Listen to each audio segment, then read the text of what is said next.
É muito bom tê-la aqui com a sua equipe, secretária, para apresentar os números da Fazenda. Agradecer a presença do membro da comissão, Daniel Marques, os vereadores Paulo Velasco Gonçalves e José Adriano Folha. E fora os nossos vereadores que estarão de forma digital participando da sessão plenária, dessa audiência pública, melhor dizendo. Vamos lá.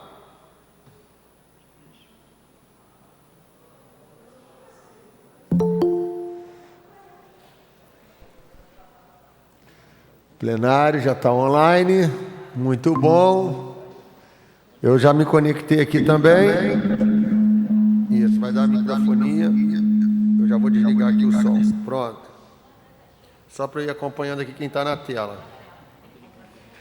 Já botei. Pessoal, o quê? Não diga isso. Essa esquerda aí é a minha direita.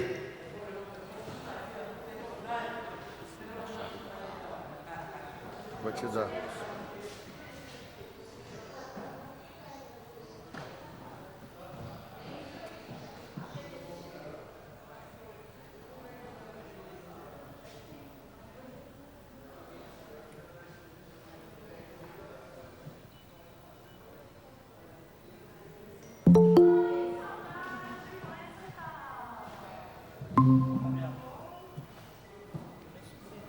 Ah, é?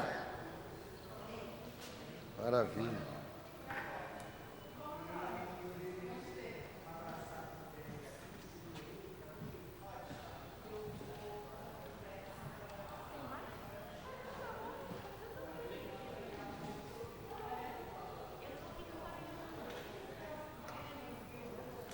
Quórum esse quórum com K. Ah, é. Deu um branco aqui. Palavra pouco usual, né?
Bem, gente, vamos iniciar então a nossa audiência pública. Enquanto a técnica prepara aí as apresentações, a gente já faz a abertura com as considerações. Vou pedir à nossa equipe aí do gabinete para que colha as assinaturas dos presentes e entrem no virtual e acompanhem aí quem está presente também, para nós podermos ir registrando as pessoas que estarão participando virtualmente.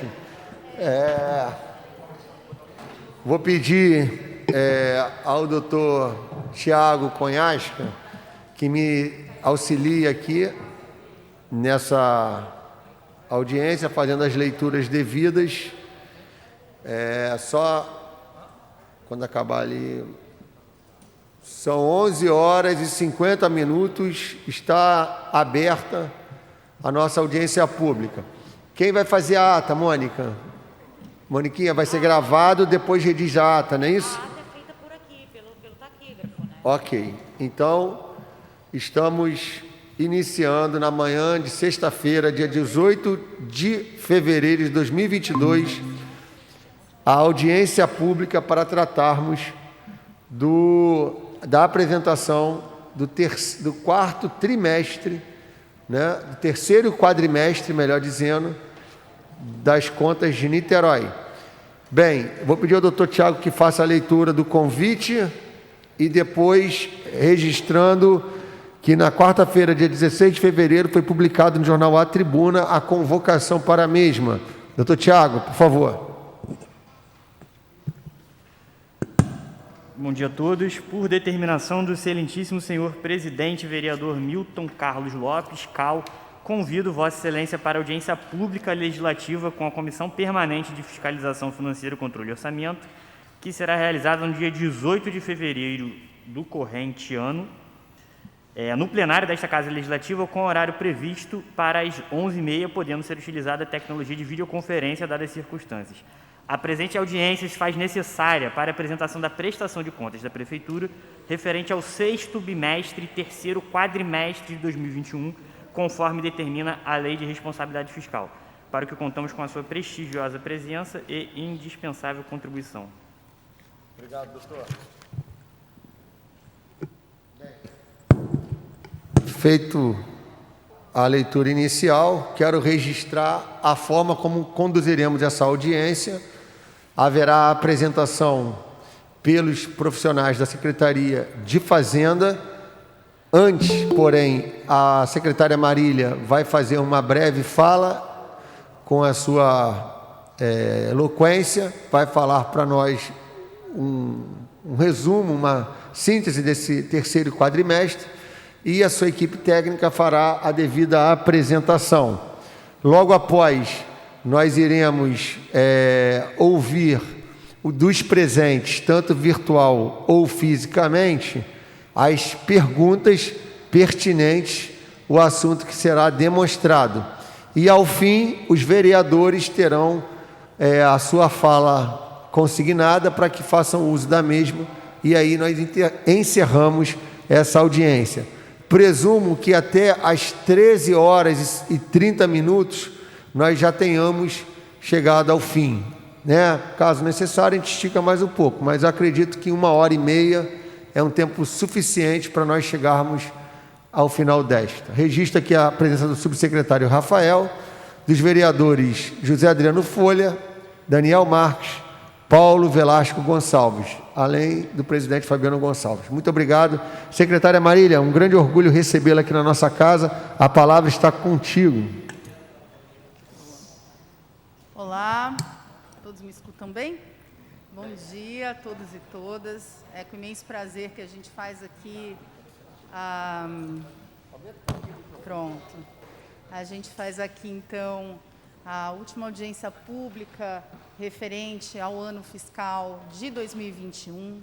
É um momento muito importante de prestar contas à sociedade, prestar contas a essa casa sobre como foi a gestão fiscal no ano de 2021.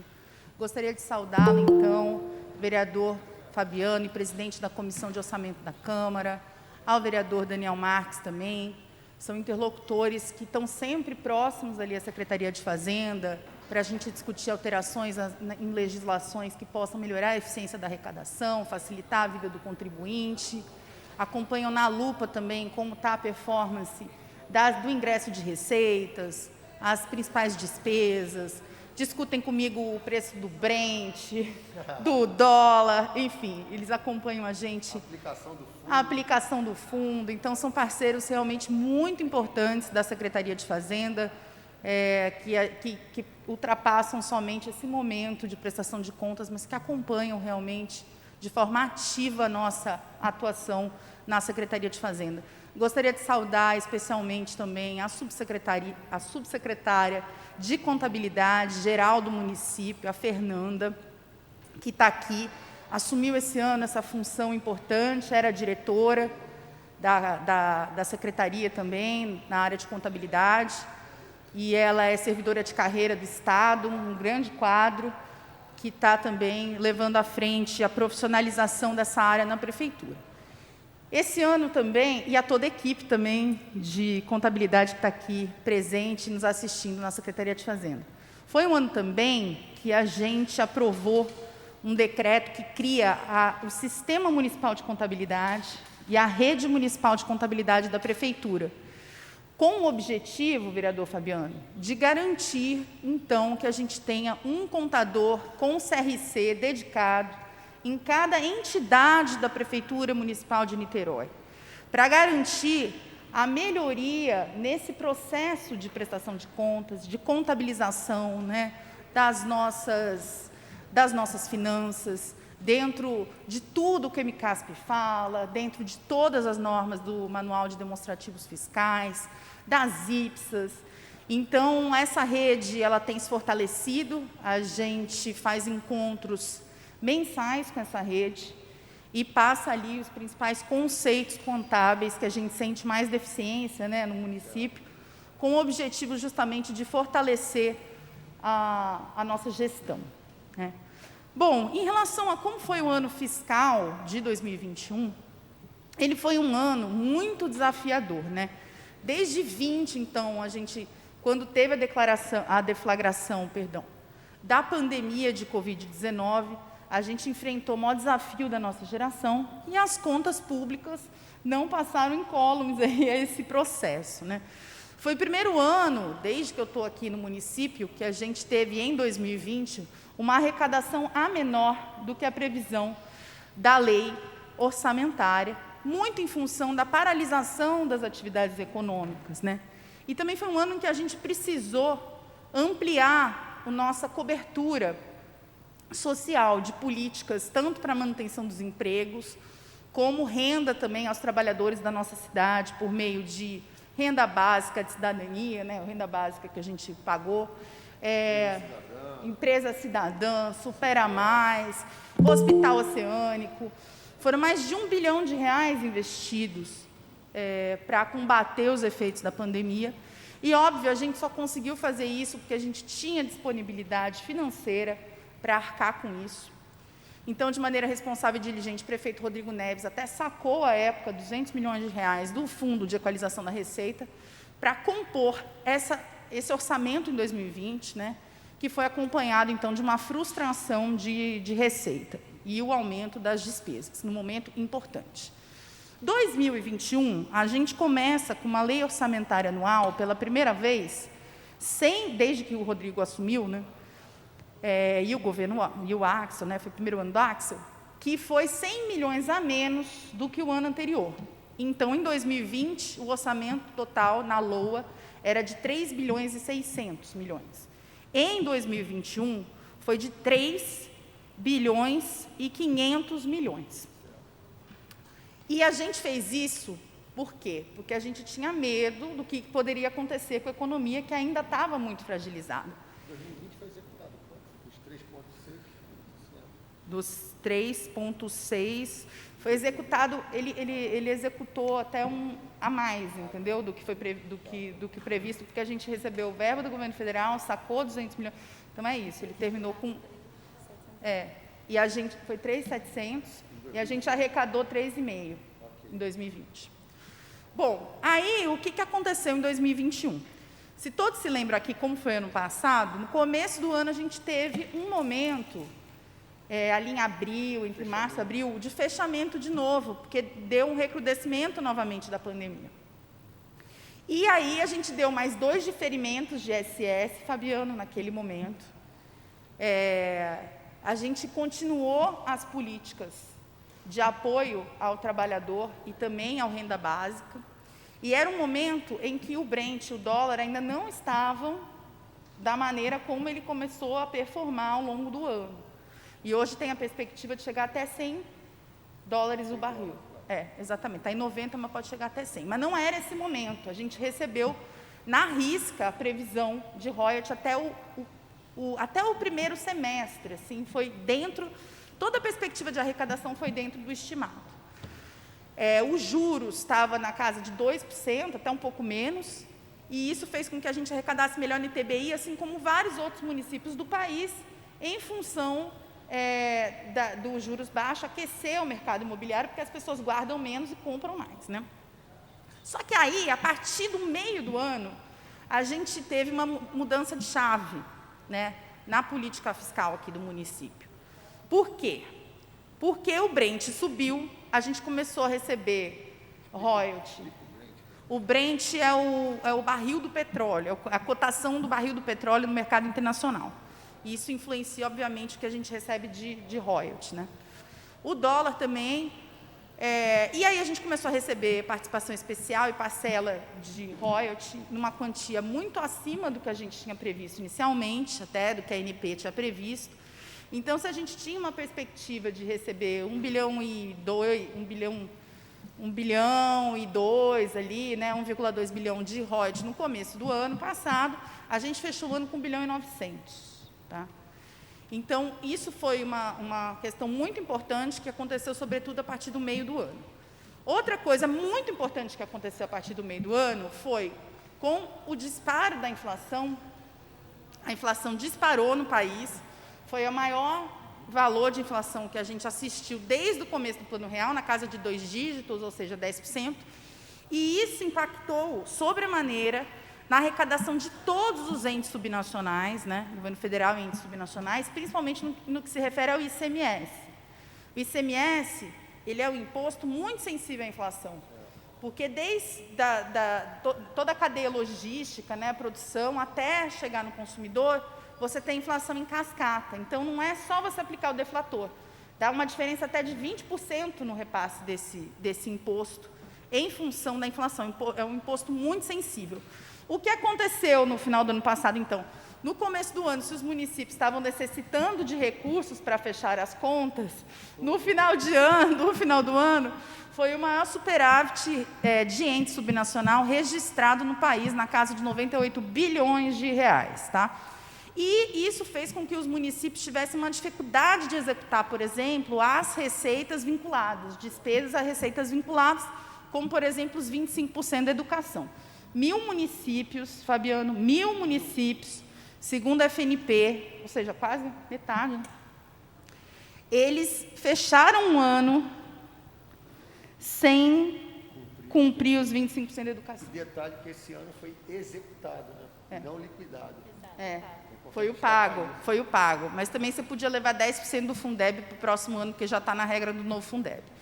Então, enfim, foi um ano muito desafiador para a equipe econômica, é importante registrar isso, tá? Em todo o país, porque o ano começou de um jeito e ele terminou de outro. Foi vários anos dentro do mesmo ano, eu costumo falar isso. Ontem a gente estava até discutindo numa mesa com a economista Vilma Pinto, da Instituição Fiscal Independente, do Senado, e o economista-chefe da Firjan, o Jonatas Goulart, sobre os desafios de 2022, né? E todos concordaram que o ano de 2021 foi muito desafiador para os municípios, por diversos fatores, entre eles esse que eu elenquei aqui. Bom, falando especificamente aqui do caso de Niterói, a gente, na parte de receitas próprias, a gente tinha na LOA uma perspectiva de arrecadação de 922 milhões de reais. E, no final do ano, conseguimos fechar, pela primeira vez na história da cidade, 1 bilhão de reais, 1 bilhão e 6 milhões de reais em receitas próprias do município. Então, chegamos a essa marca, somos uma das 20 cidades do país com maior autonomia financeira, tá? Então, isso é importante de registrar.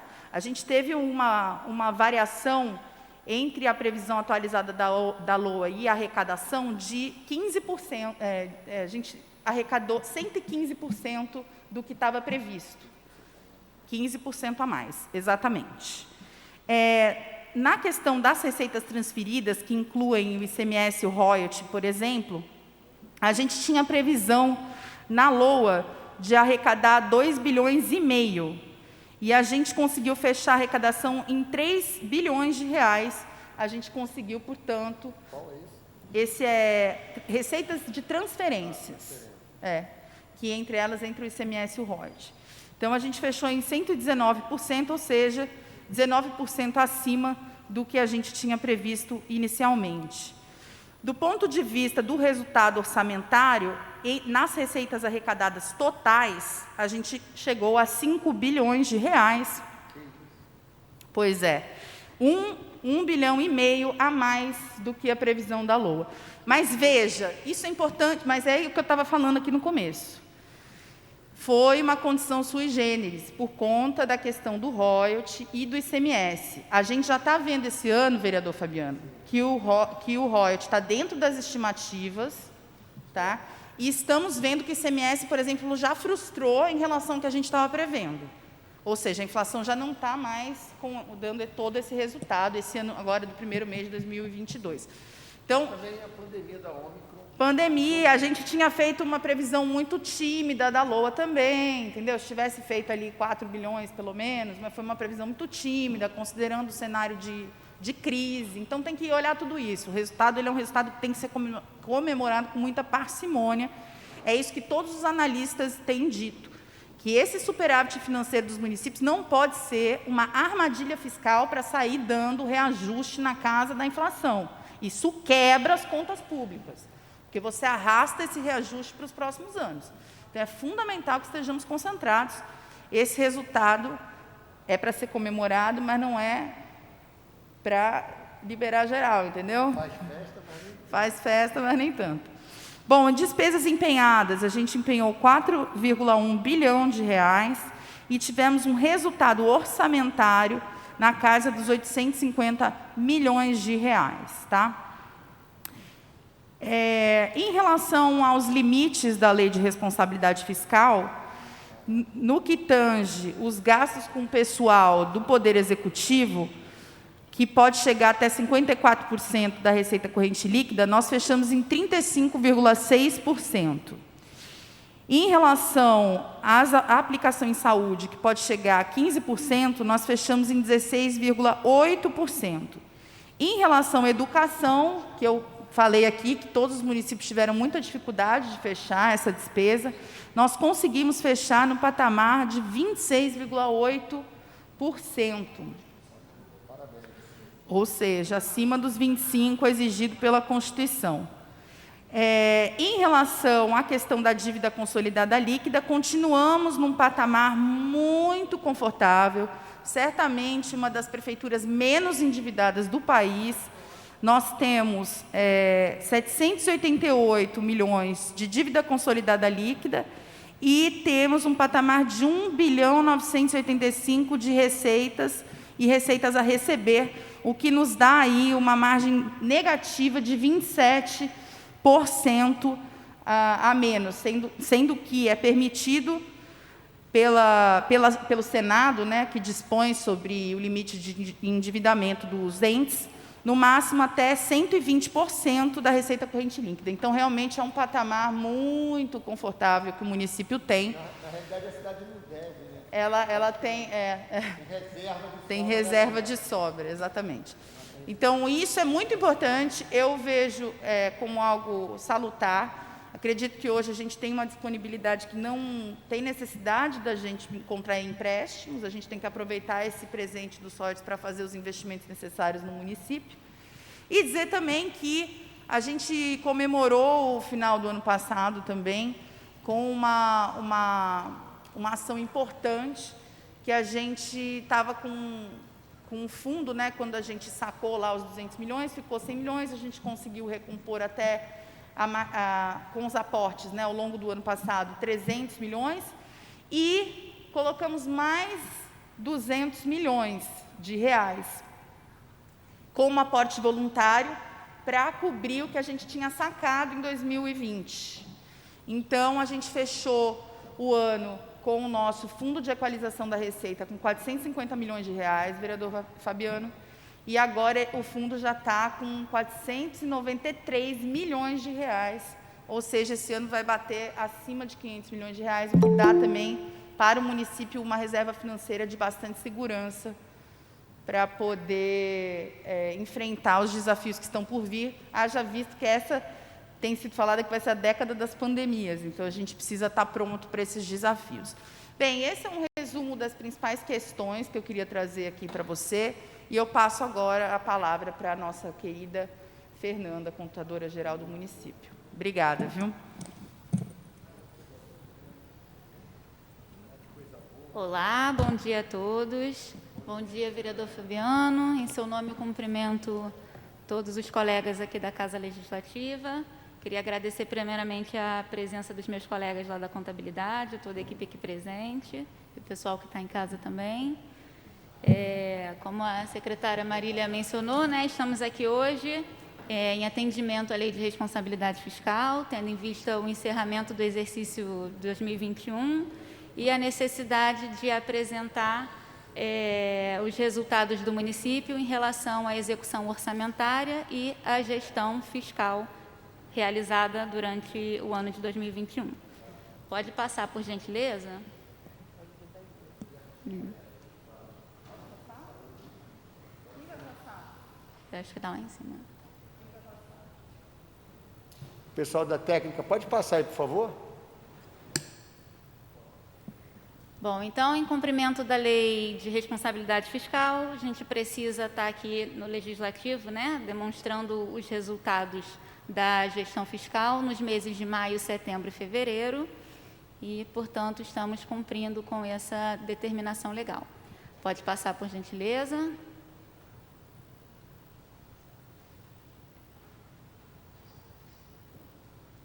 Mais um. Para facilitar a compreensão do Legislativo e da sociedade, a gente está fazendo a comparação com os números do mesmo período referente ao exercício de 2020. Por favor, pode passar mais um. É sempre bom lembrar que a nossa execução orçamentária, ela está pautada nos 3 instrumentos orçamentários, né? O planejamento, o plano plurianual, que é aquele de 4 anos, a lei de diretrizes orçamentárias e a lei orçamentária anual, né? A nossa LOA, que é o orçamento propriamente dito. Pode passar mais um, por favor. Bom, como a secretária Marília contextualizou, no cenário do Niterói, em 2021, esses foram os nossos resultados em relação às receitas próprias. Aí tem para vocês conseguirem acompanhar, a gente tinha uma previsão na lei orçamentária de 922 milhões. Ao longo do ano, com base nos excessos arrecadados dessa receita, foi internalizado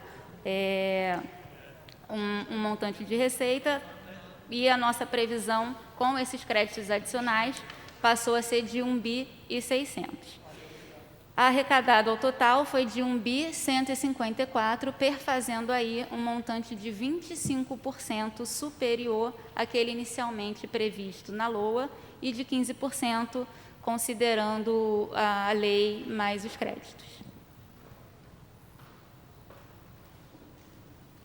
Tudo bem? Podemos passar? Por favor, mais um.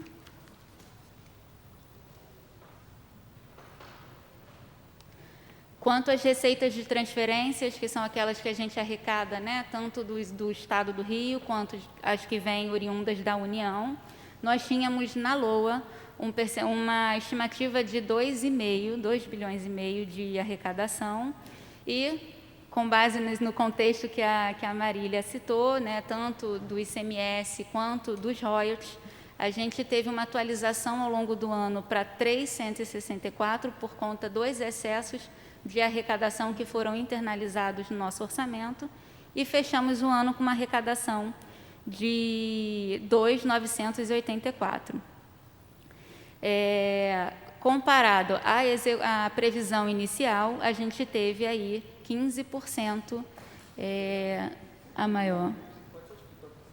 Outras são transferências que vêm do Estado, a cota parte de royalties do Estado, tem cota parte do IPI também, que é bem pequeno, né, porque já é repasse do repasse, mas a gente arrecada também. Nada. Podemos passar mais um? E aí, quando a gente vê todo o montante da receita orçamentária arrecadada, a gente tem um patamar de 5 bilhões e 38 milhões arrecadado durante o ano de 2021. Exato. Né? Comparado aos 3.700 arrecadados em 2020, nós superamos em 35% esse orçamento. As variações, elas têm uma oscilação entre 10% a 20%, e a gente destaca aqui três receitas que tiveram uma variação maior do que a média, que foi a receita patrimonial, por conta da venda da folha, os 40 milhões de venda da folha, e por conta de variações positivas, variações ativas, né, principalmente do FER. A gente tem, essa é até um dado bem legal de se passar, a gente tem as receitas de serviços, que não se confundem com o tributo ISS, o Imposto sobre Serviços. As receitas dos serviços prestados pelo município, a gente teve uma queda de 80%. E 70% dessa receita é composta pela taxa de cemitério. Então, se a gente teve uma queda de 80% em relação ao ano anterior, isso é um excelente indicador de que a gente teve uma queda de óbitos, né, principalmente em decorrência da desaceleração da pandemia e da chegada das vacinas. E a outra receita também que a gente destaca aqui, né, que teve um aumento superior à média, é em relação às receitas intra-orçamentárias.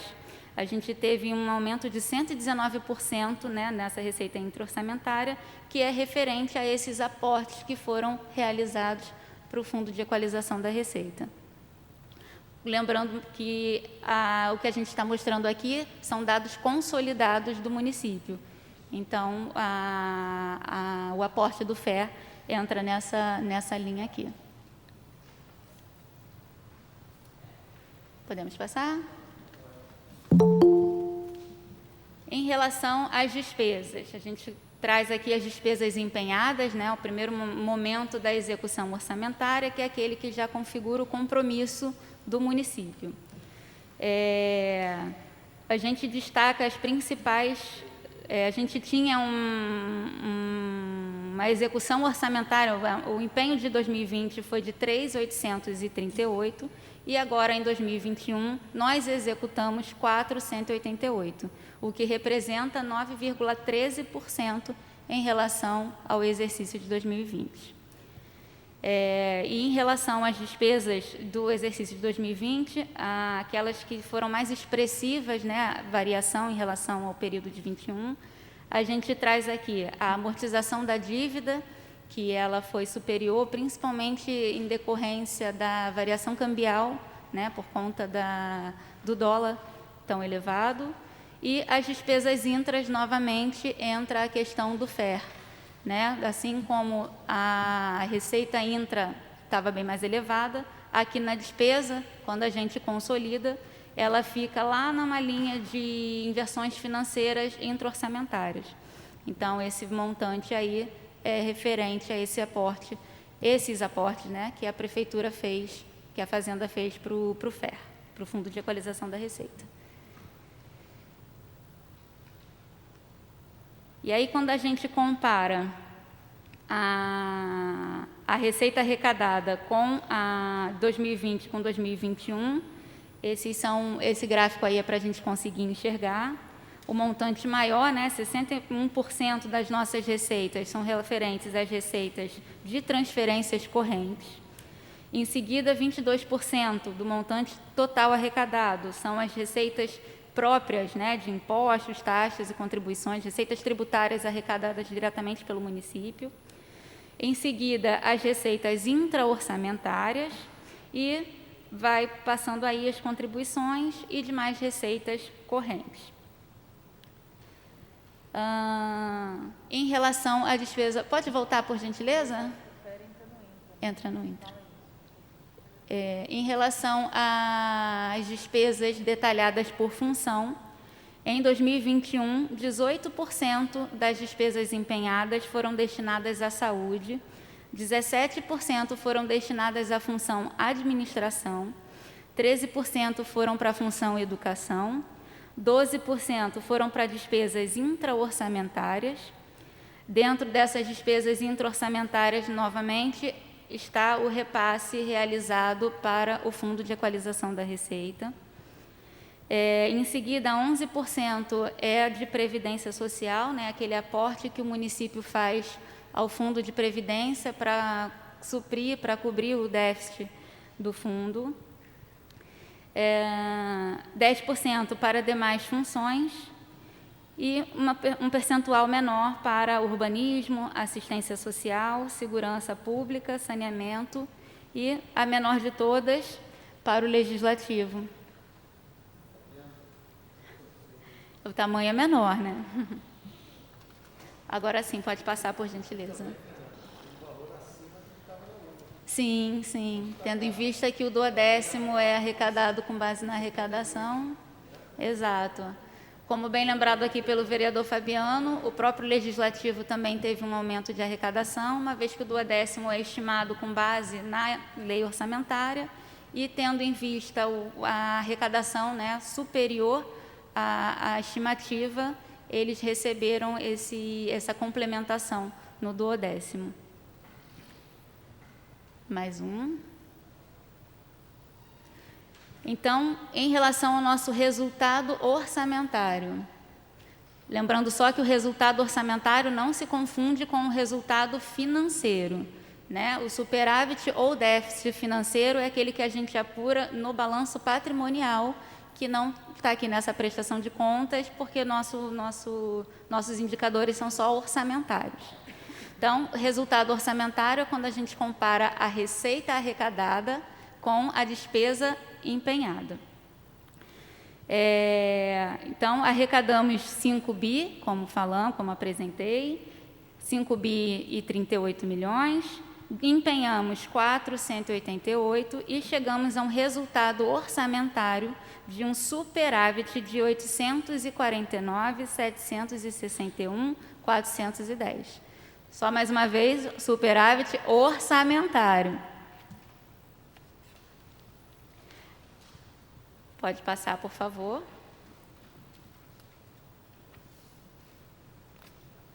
Bom, esse indicador aqui é relacionado ao resultado nominal e resultado primário. A gente apresenta no relatório resumido da execução orçamentária, o relatório tanto nominal quanto primário, para fazer a comparação com as metas realizadas na lei de diretrizes orçamentárias. O nosso resultado primário, a gente tinha uma meta de 407 milhões e troquei com 2020. Tínhamos uma meta de 50 milhões e tivemos um resultado de 885 milhões. Esse resultado aqui, ele é o resultado do somatório de todas as receitas primárias, que são as receitas orçamentárias, todas aquelas que a gente mostrou, tributárias, patrimoniais, contribuições, tudo mais. E a gente diminui das nossas despesas também primárias, despesas orçamentárias.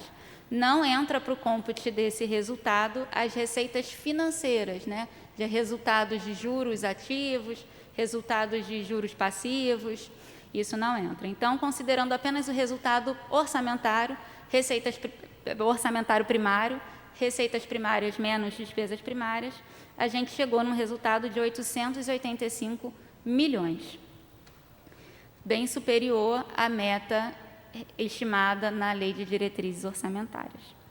Do nosso, é o resultado que a gente chama de acima da linha, né? Abaixo da linha agora, o nosso resultado nominal é quando a gente pega esse resultado primário e acresce todos os juros ativos nas aplicações financeiras, as mais arrecadações, superávit entra também nessa linha, e a gente decresce todos os juros passivos. Tudo que a gente pagou de juros entra nesse cômputo. E assim a gente chegou num resultado nominal de 918 milhões, também bastante superior ao estimado na Lei de Diretrizes Orçamentárias, que era de 132 milhões. Posso fazer aqui uma observação, vereador Fabiano? Veja que Niterói deve ser um dos únicos lugares que o nominal é maior do que o primário. Por quê? Superávit financeiro. Aí se mostra a boa gestão do fundo. O fundo entregou o resultado financeiro.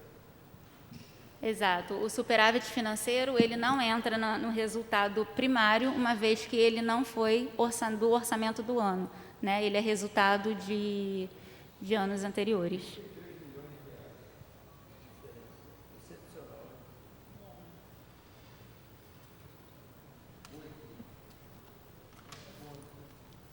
Podemos prosseguir. Continuando aí com os anexos do resultado resumido da execução orçamentária, a gente tem no anexo 12 os gastos com saúde. Então, como a nossa secretária Marília citou, a gente tem a obrigação legal de cumprir 15% de gastos com saúde, e em 2021, o percentual aplicado para a saúde, considerando as despesas liquidadas, foi de 16,83%. Só uma pequena observação é que, embora o manual de demonstrativos fiscais, né, que é esse que a gente utiliza, que é da Secretaria do Tesouro Nacional, considere a despesa liquidada, o nosso Tribunal de Contas do Estado, ele faz no último bimestre o cálculo pelo empenhado. Então, se a gente utiliza o empenhado das despesas de saúde, o nosso percentual vai para 17,3%. Então, o TCE aceita o empenhado só? Exato. A título de prestação de contas, para a saúde é o empenhado e para a educação é o pago. Mas isso é do Tribunal do Rio.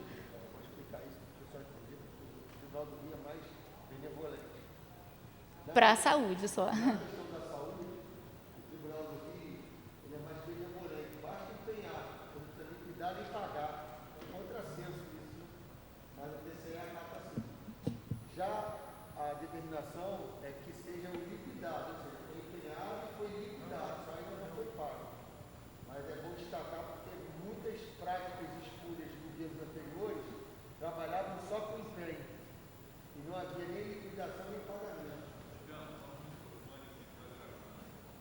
Perdão, boa observação, doutor Tinoco. Eu só estou destacando, a doutora Fernanda fez uma apresentação aqui interessante, a nível de curiosidade.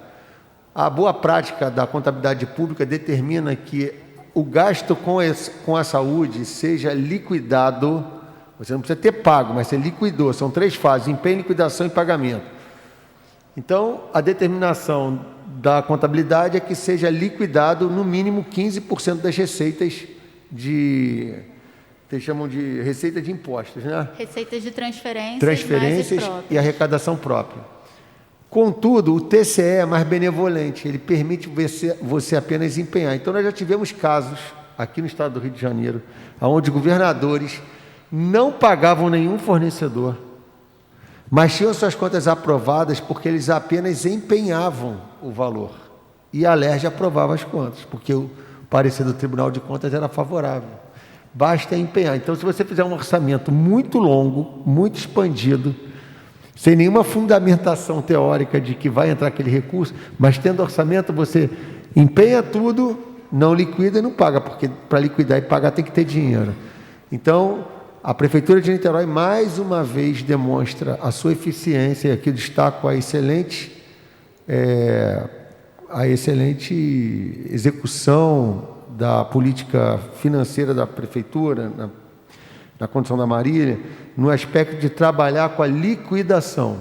Poderíamos ser mais benevolentes e trabalhar só com empenho. Não, ela está fazendo com a liquidação. Com a liquidação já deu 16,3. Isso é 16,83. Isso é muito louvável. Parabéns.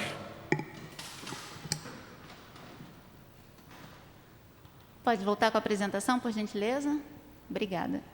Então, continuando, como o vereador Fabiano ressaltou, a gente apresenta o número com base na liquidação, que é o que o anexo traz, né, que é da Secretaria do Tesouro Nacional e o Manual de Demonstrativos Fiscais.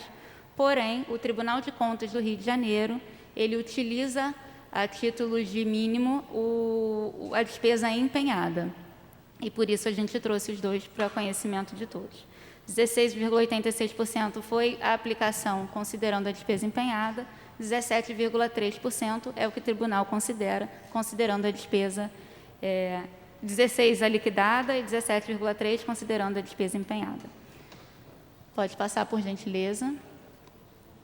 Aqui a gente tem um gráfico comparando a aplicação dos limites da saúde em relação a 2021, comparando desde 2016.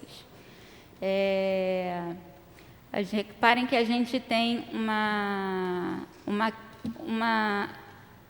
um aumento da aplicação da despesa em relação aos últimos anos, mas o percentual vem diminuindo, tendo em vista o aumento da arrecadação das transferências e das receitas próprias, né? Como a gente faz esse indicador com base na receita, quanto maior a receita, e a despesa relacionada a essa receita acaba diminuindo o seu indicador. Porém, comparado aos gastos com saúde de 2016, a gente tem um aumento de 39% em relação a 2021. Por favor. Bom, quando a gente chega no anexo 8, que é o que tange sobre as despesas com educação, o chamado MDE, que é a manutenção e desenvolvimento de ensino, a benevolência do tribunal é menor, né? A gente teve uma arrecadação, uma aplicação de 26,8% de despesas em educação, considerando a despesa liquidada. Porém, o nosso Tribunal de Contas aqui do Rio de Janeiro, a partir de 2021, passou a cobrar, né, passou a ter uma ótica voltada para a despesa paga. E aí, quando a gente considera a despesa paga, a gente teve uma execução, uma aplicação de 26,67%. Um percentual bem próximo, porque as despesas liquidadas no município, elas são quase em sua totalidade pagas, principalmente quanto às exigências da educação. Por favor. E aí, novamente, o gráfico, a gente teve uma diminuição no percentual de educação, mesmo tendo uma elevação das despesas, novamente em função desse aumento tão elevado na arrecadação de transferências e da arrecadação própria. E aí, comparado com 2016, foi um aumento de 78%.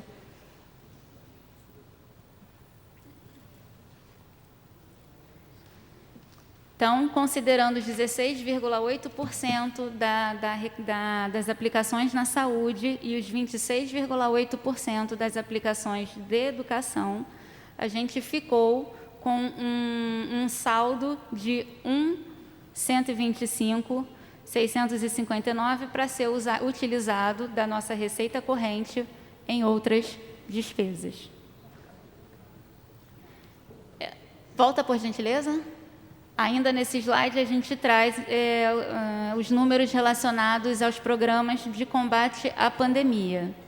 Em 2021, a gente utilizou 344 milhões de reais para benefícios relacionados à economia, benefícios sociais e assistenciais. Desses 349 foram utilizados com recursos do ano, com recursos do orçamento de 2021, e 251 milhões foram utilizados de superávit financeiro proveniente do exercício de 2020.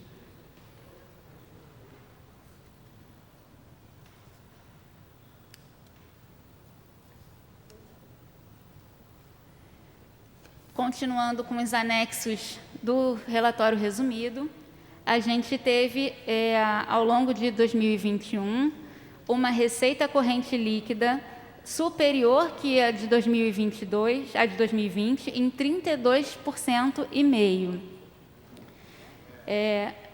Lembrando que a nossa receita corrente líquida é o somatório de toda a receita corrente arrecadada durante o ano, nos últimos 12 meses, deduzindo daí as transferências realizadas pelo município, transferências de Fundeb, transferências para o Fundo Previdenciário.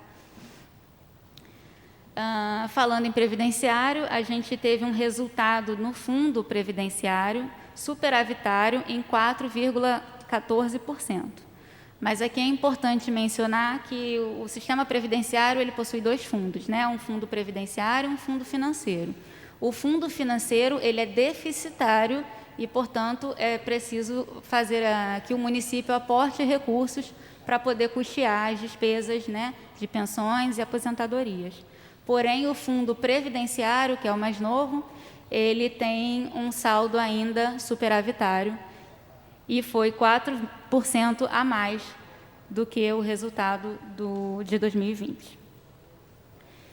E aí, considerando a nossa chamada RELIT, né, que são as receitas deduzidas de impostos e transferências, a gente teve 1.996 de receitas arrecadadas e, em 2020, a gente teve 1.606.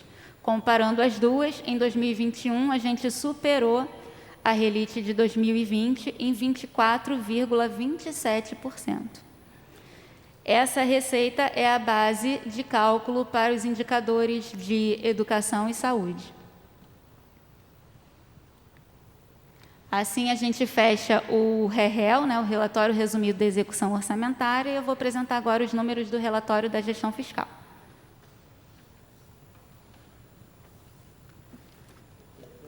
Sim. Antes da gente prosseguir, só para tirar uma dúvida, o resultado previdenciário já é o net entre o previdenciário para o financeiro? Não, esse é só o do previdenciário. Só o previdenciário. O financeiro, o déficit é muito superior. Muito superior, tá bom. Exato. E hoje, em aí, reserva, como o aporte previdenciário... da prefeitura, ele fecha no 0 a 0. Sim, a prefeitura sempre repassa que é necessário. O previdenciário hoje tem quanto em reserva?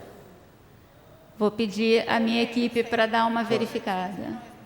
Já temos mais de 800 milhões no fundo da Niterói Previdência. Então, agradeço a secretária.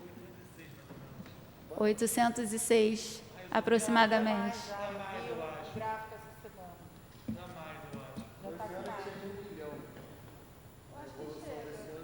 Enfim, a gente verifica e te passa o valor correto.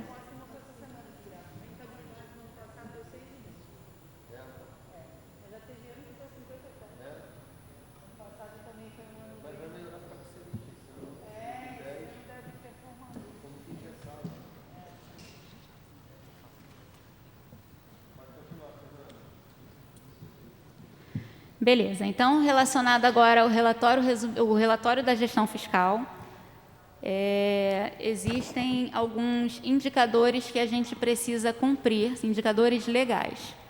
Então, a gente precisa cumprir o máximo de 54% de despesas com pessoal. A gente só pode usar, no máximo, 120% da nossa receita corrente líquida em dívida consolidada. Operações de crédito, o nosso máximo são 16% em relação à nossa receita corrente líquida, e saúde e educação, 15% e 25%, respectivamente, como a gente já apresentou. Só lembrando mais uma vez que a receita corrente líquida, ela é o somatório das receitas correntes dos últimos 12 meses, deduzidas as transferências realizadas pelo município. Então, pode passar, por favor. Em relação aos gastos com pessoal, a despesa de pessoal do município fechou em 35,66%.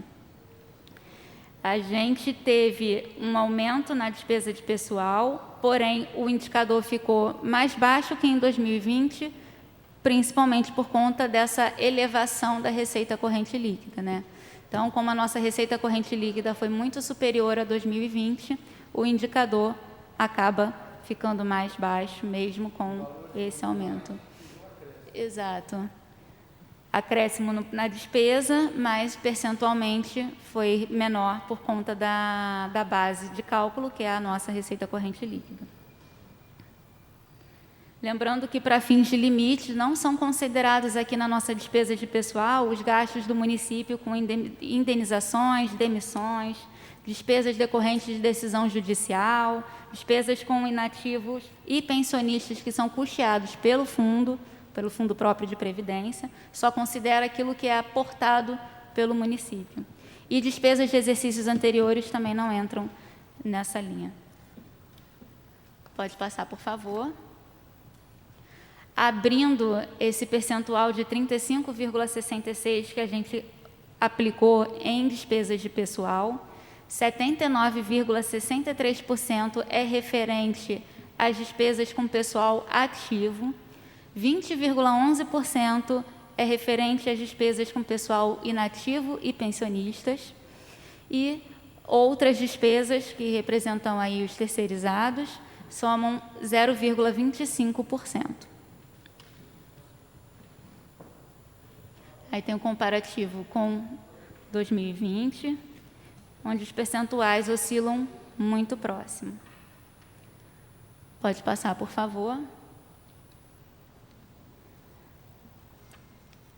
O próximo é sobre a dívida consolidada do município, que tem, em 2021, um percentual de menos 27,06%. E a gente fica pensando, por que negativo ser dívida? Então, como a gente está falando de dívida consolidada líquida, a nossa dívida líquida, ela é resultante do total da nossa dívida consolidada, que é aquela decorrente de dívida mobiliária, contratual, contratos internos, externos, precatórios, toda a dívida que o município apresenta, e a gente deduz da nossa dívida tudo que a gente tem de disponibilidade financeira, que são os recursos em caixa e os haveres financeiros que o município tem, são os direitos a receber que o município tem. Então, como o nosso montante de haveres e disponibilidade é muito superior às nossas obrigações, né, a nossa dívida consolidada acaba ficando negativa. E, portanto, quando a gente divide, né, pela receita corrente líquida, a gente chega nesse percentual de menos 27,86%, 0,6%. Bastante superior também do que o mesmo período no ano Fernanda, anterior. eu acho que cabe um esclarecimento para a gente prosseguir. Quer dizer que a cidade pode pagar toda a sua dívida e ainda ficar em caixa com quase 28% do valor da dívida, não é isso, Fernanda? Exato. A gente quita tudo, fica sem dívida e ainda fica com dinheiro em caixa. Perfeito. Considerando todas as nossos haveres e as disponibilidades, né, a gente ficaria ainda com recursos no montante de 1.196 milhões.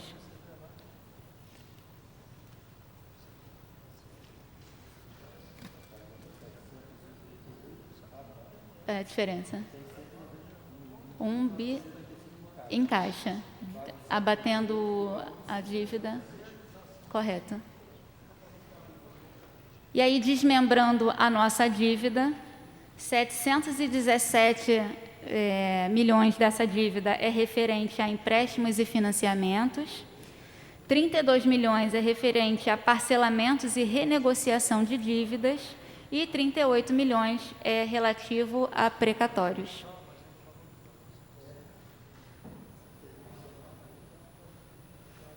Pode passar, por favor.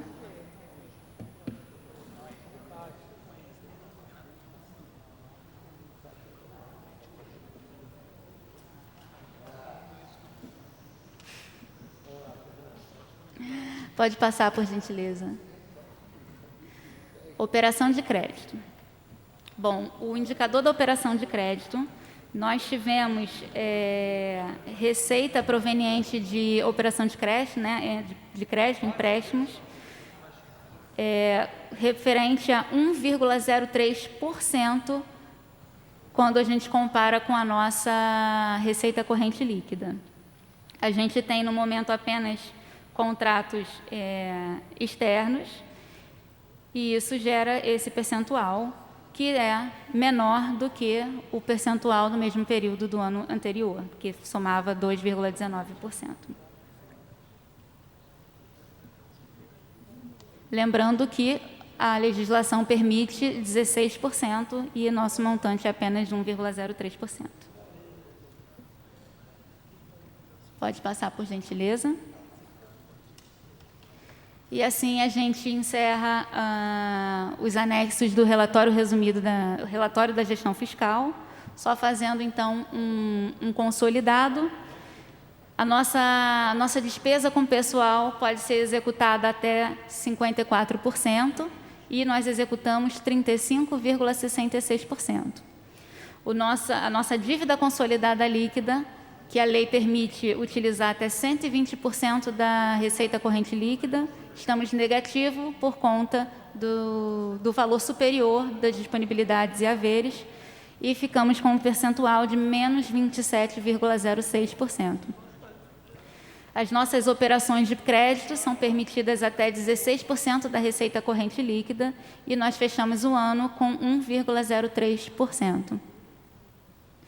Em relação às aplicações na saúde, que a Constituição exige um mínimo de 15%, nós aplicamos, considerando a despesa liquidada, 16,83%.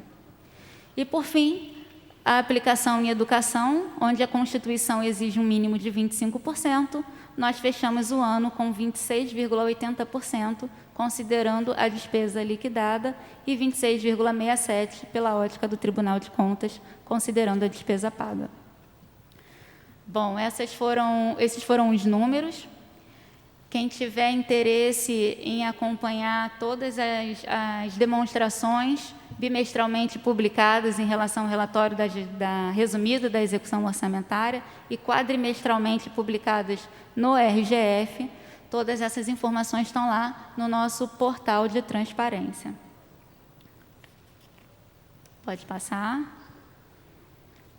Todas as informações lá dentro do portal ficam no ícone Prestação de Contas.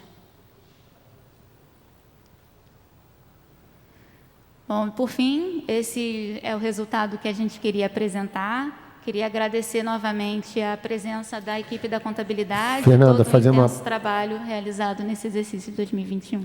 A servidora Mônica está destacando que o terceiro quadrimestre não está ainda, né?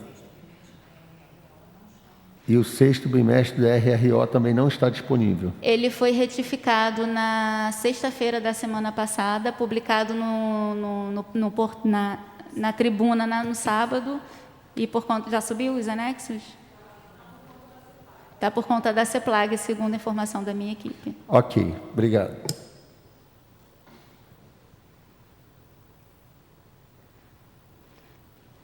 Bom, essa era a apresentação que a gente queria. Abro para as perguntas.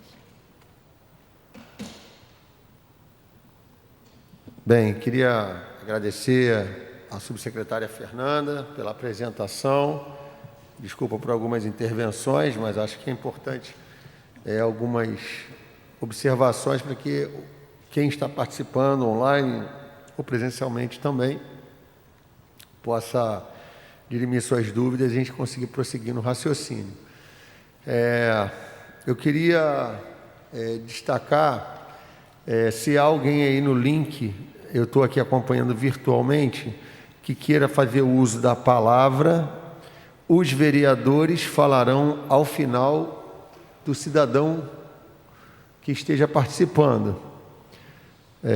Alguém da sessão plenária virtual quer fazer uso da fala, eu estou acompanhando aqui. Por favor, entre no chat aí e se manifeste. E eu passarei a pergunta para a Fernanda e para a secretária Marília. Bem, não há. Então, eu quero abrir a fala para o vereador Folha, que é o primeiro inscrito, depois o vereador Daniel Marques e o vereador Paulo Velasco já colocou a sua observação. Só por uma questão de ordem, como dele é só uma pergunta, o vereador Paulo Velasco pediu para que fosse explicitado qual é o orçamento para a saúde em 2022 e para a educação em 2022. É isso? Por favor, então, vereador, fala aqui na tribuna. Pode falar.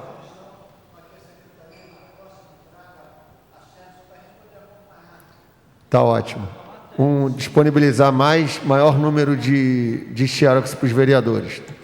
Pode deixar que foi um erro também da comissão, que a comissão tinha que ter previsto isso antes. Então, peço perdão ao nobre vereador. Na próxima, terão no mínimo 21. Quem não estiver presente vai receber no seu gabinete. Tá bom assim, vereador? Vossa Excelência é sempre muito sábio. Passa então a palavra para o vereador Folha, aliás, José Adriano, vereador José Adriano, também conhecido como Folha. Por favor.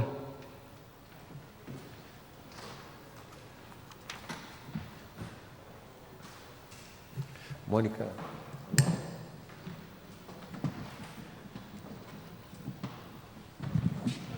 Boa tarde aí a todos. Antes do vereador Folha fazer uso da fala, eu já vou pegar essa apresentação e colocar no grupo de vereadores aí do WhatsApp, ok? Aí cada gabinete já pode imprimir a sua. Já está resolvido. Boa tarde à mesa, boa tarde a todos e a todas. Na verdade, eu acho que o grande gol de placa aqui já decorrido aí esse tempo todo aí do mandato que pegou o mandato do Rodrigo Neves e que agora, dando continuidade aí com o Axel, eu acho que a gestão, o grande acerto dele foi quando ele conseguiu reunir profissionais, técnicos gabaritados e que, através de um investimento da parte dele, em todo esse trabalho, hoje a gente tem uma cidade que a gente pode falar que existe gestão. Porque todos nós sabemos que quando você tem uma contabilidade consolidada, você pode ter certeza que as tomadas de decisões, elas vão estar mais, com certeza, com resultados positivos lá na frente. Então, nós que somos dessa área, sabemos o quanto é importante para todo administrador, seja ele público ou privado, que nós temos que ter os profissionais dessa área e investindo neles para que a gente tenha sucesso em todas as operações. Então, o que a gente vê hoje na cidade é um trabalho bem feito e que nos orgulha de estar aqui dentro de um legislativo e sabendo que tudo está caminhando da melhor forma possível para atender a necessidade da população. Então, parabéns a todos aí da área da Fazenda, parabéns ao prefeito que continua fazendo esses grandes investimentos e tenho certeza que no final vamos falar aí em 2024, a gente tenha cada vez mais uma cidade mais consolidada e nós que somos nascidos e criados aqui e pretendemos continuar aqui na cidade, a gente cada dia viver melhor. Então, parabéns a todos, os envolvidos, que a gente sabe o quanto é árduo e o quanto é difícil, quantas noites vocês devem ter perdido de sono para fazer esse belíssimo trabalho. Então, conte sempre com o nosso apoio, nós estamos aqui hoje para elogiar. Um dia que a coisa for para um lado que a gente também acha que não está direito, a gente vai estar aqui para fazer as críticas. Então, parabéns a todos aí, conte conosco aí. Obrigado, vereador Folha. Passa a palavra então para o vereador Daniel Marques.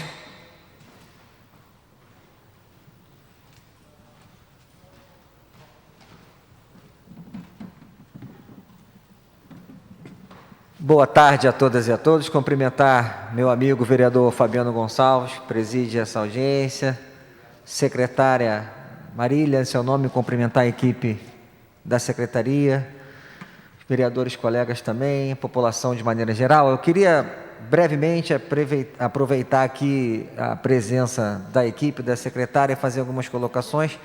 Primeiro, parabenizar, a gente sabe da competência da secretária e de sua equipe, como ela bem colocou, eu sou um parlamentar um tanto quanto chato, né, secretária? Fico ali perturbando formal e informalmente, mas o objetivo, tenho certeza que é sempre tentar construir alguma coisa bacana.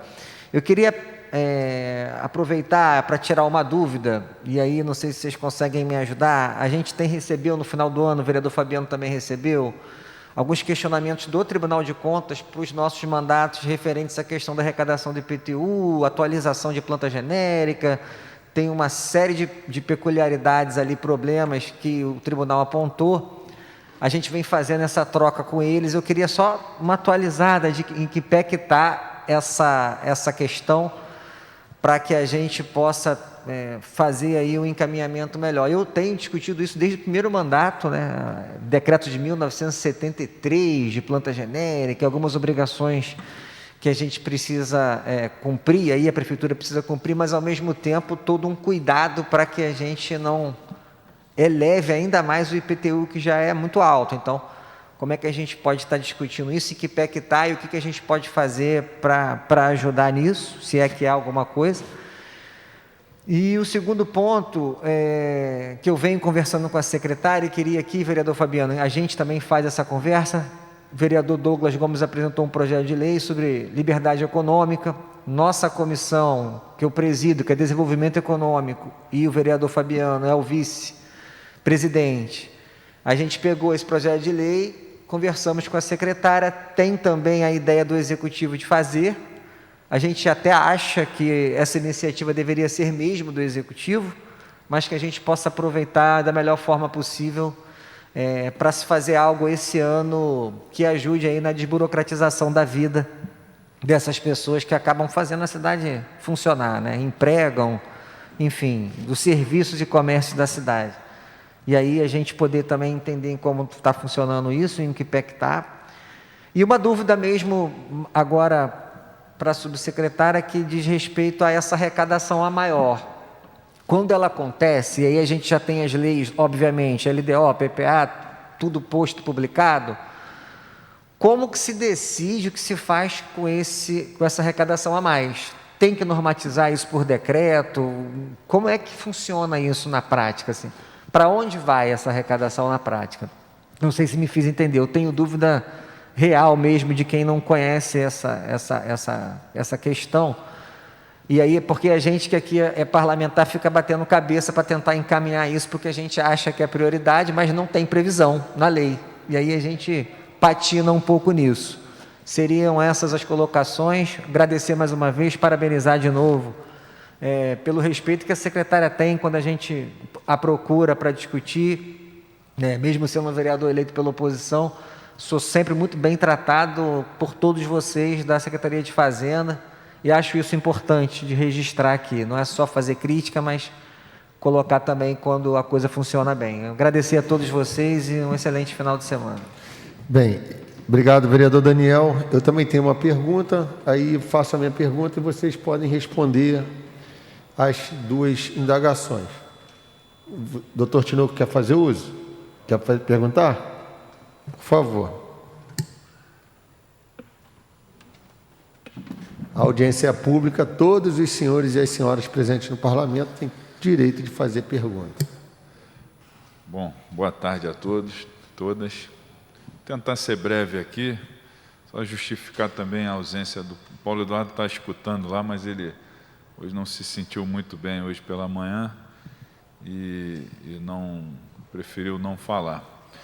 Mas eu vou trazer aqui uma pergunta que ele solicitou que eu fizesse, e depois eu vou abordar outras questões. Bom, nós vimos recentemente aqui, inclusive ontem foi tema do debate no plenário, um dos temas do debate em plenário, a questão dos atrasos no pagamento dos profissionais de saúde, especialmente RPA. Uma coisa diferente que aconteceu foi o atraso também com relação aos contratos temporários. O RPA já é uma coisa que, infelizmente, se repete há alguns anos, mas do contrato temporário acho que foi novidade. No entanto, assim, acho que a dúvida com relação aos RPAs permanece, assim, porque a gente fica sempre se perguntando aonde exatamente está o problema.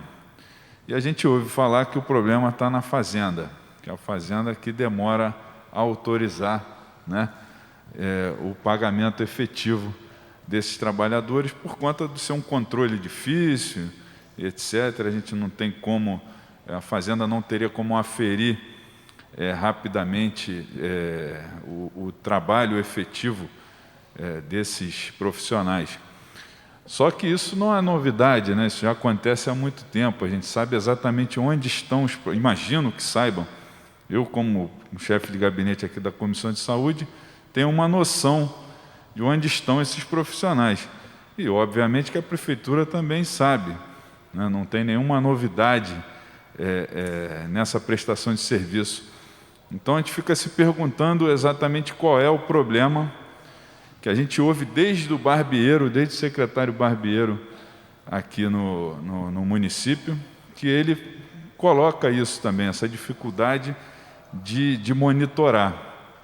Então, a gente tem, obviamente, tem que estabelecer um critério, né, junto das unidades de saúde, para que o município monitore isso.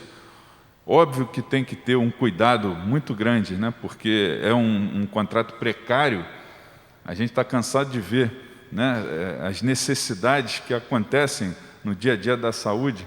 Faltou um médico, teve algum problema, precisa de um cara para trabalhar naquele plantão, a pessoa liga, contrata na hora. Então fica uma coisa, pode ser difícil realmente de ter um controle, mas já passou da hora do município estabelecer um critério para controlar isso e não penalizar aqueles que efetivamente prestaram o serviço por conta de desconfianças que a gente também tem e que acho legítimo, que a gente tem que fiscalizar, né, porque podem ter equívocos, podem ter pessoas que de repente constam ali que não trabalharam naquele determinado mês, isso a gente tem que apurar e punir, né?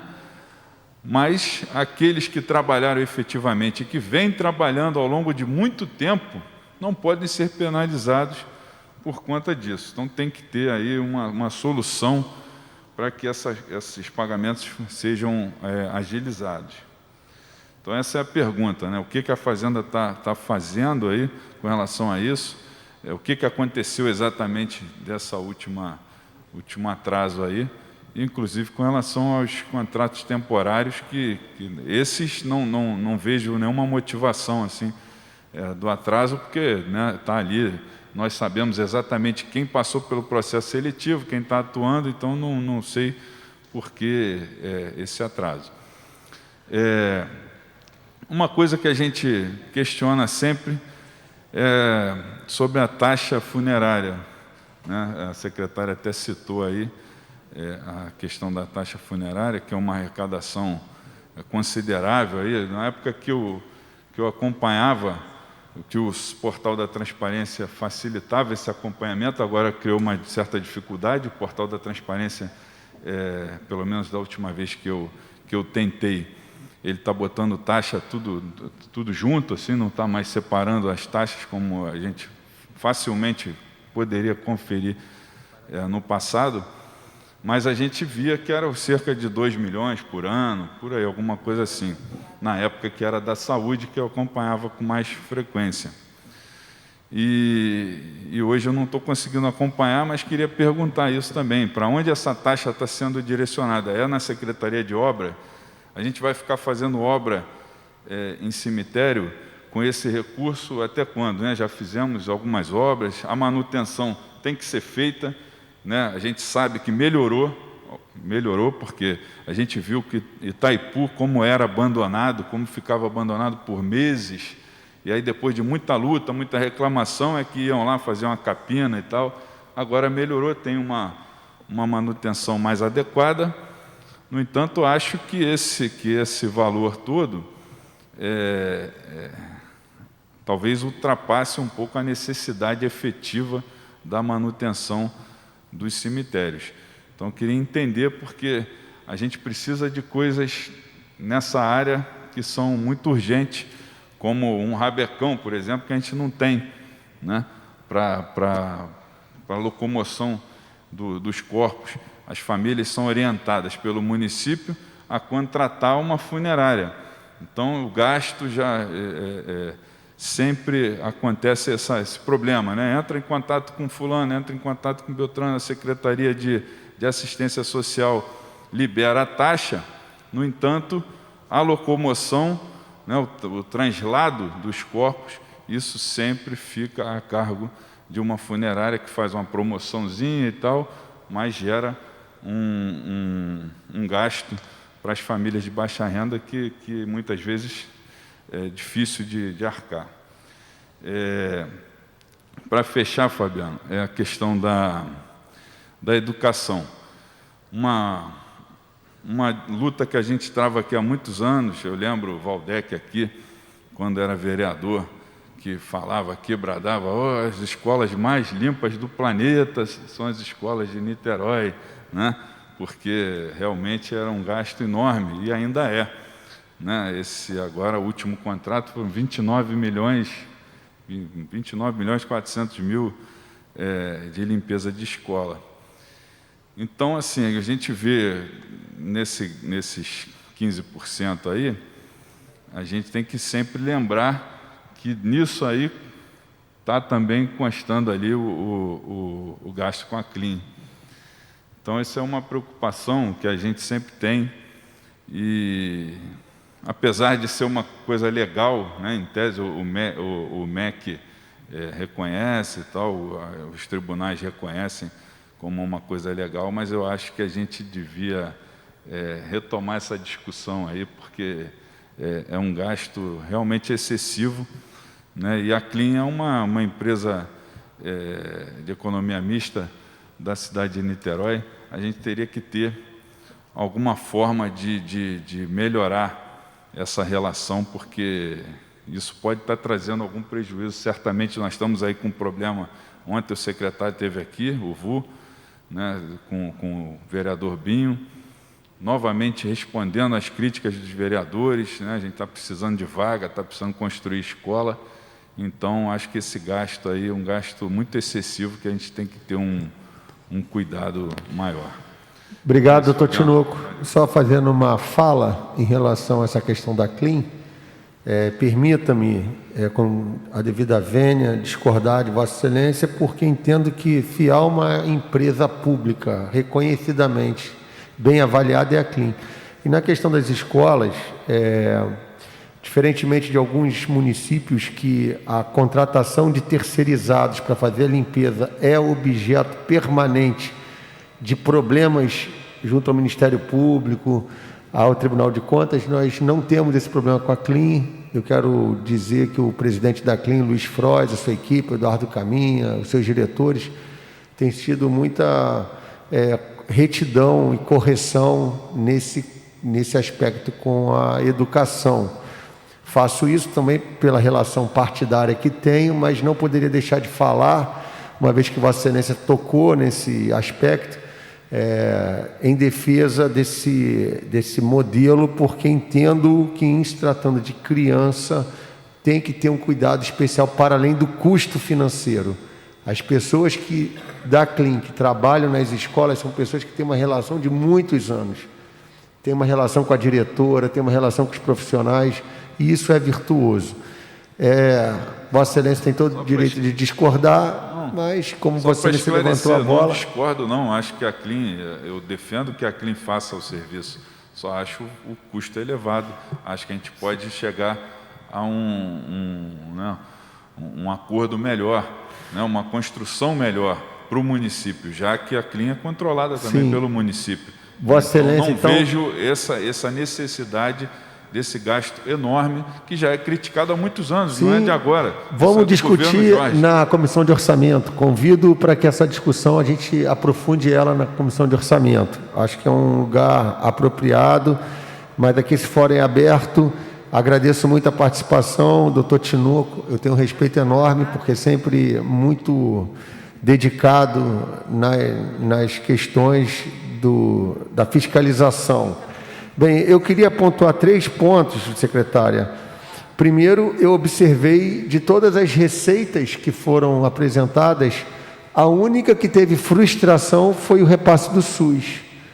Me causou estranheza. Nós ainda estamos no período pandêmico, o município gastou com a saúde um valor muito considerável, e a receita com o SUS ela teve uma redução de quase 17% do que estava orçado.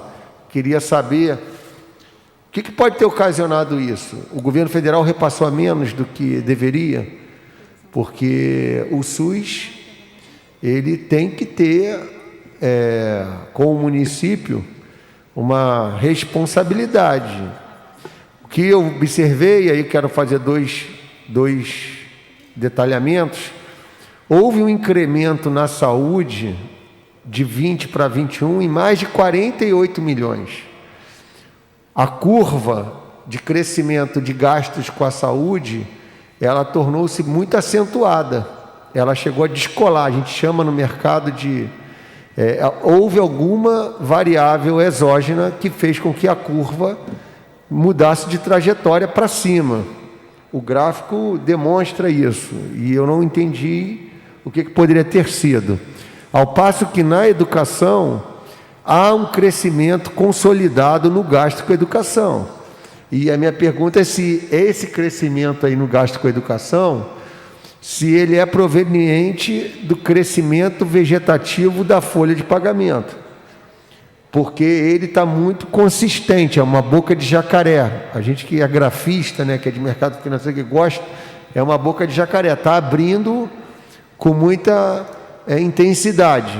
Então, eu gostaria de saber também, trata-se disso. Por fim, aí já é uma questão, saber da secretária Marília e da sua equipe, quando dar-se-á o parcelamento especial que nós aprovamos nessa casa para os anos de 20 e 21 do IPTU, ISS, que nós votamos aqui num regime especial.